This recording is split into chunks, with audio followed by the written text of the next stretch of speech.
வீடியோக்குள்ள போறதுக்கு முன்னாடி நீங்க ஒரு சிவபக்தரா இருந்தா இந்த வீடியோக்கு ஒரு லைக் பண்ணிட்டு ஓம் நமசிவாயான்னு கமெண்ட் பண்ணுங்க. அதே மாதிரி நம்ம சேனலையும் மறக்காம சப்ஸ்கிரைப் பண்ணிக்கோங்க.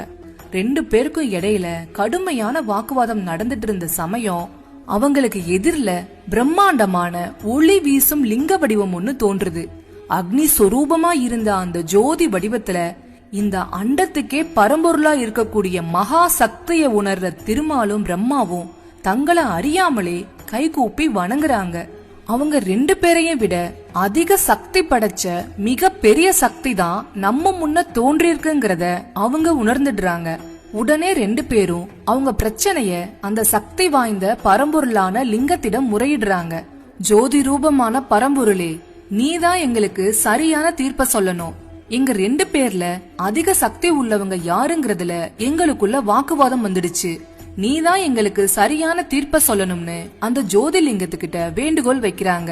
நடப்பது நாடகம்னா நடத்துவதே அந்த ஈசன் தானே.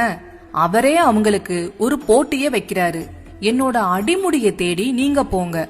உங்க ரெண்டு பேர்ல யார் முதல்ல அடியையோ முடியையோ கண்டுபிடிக்கிறீங்களோ அவங்கதான் அதிக சக்தி வாய்ந்தவங்கன்னு வானத்துல இருந்து அசரீரி கேக்குது. அசரீரி சொன்ன அடுத்த நொடியே பிரம்மாவும் திருமாலும் அடிமுடி தேட உடனே கிளம்பிடுறாங்க.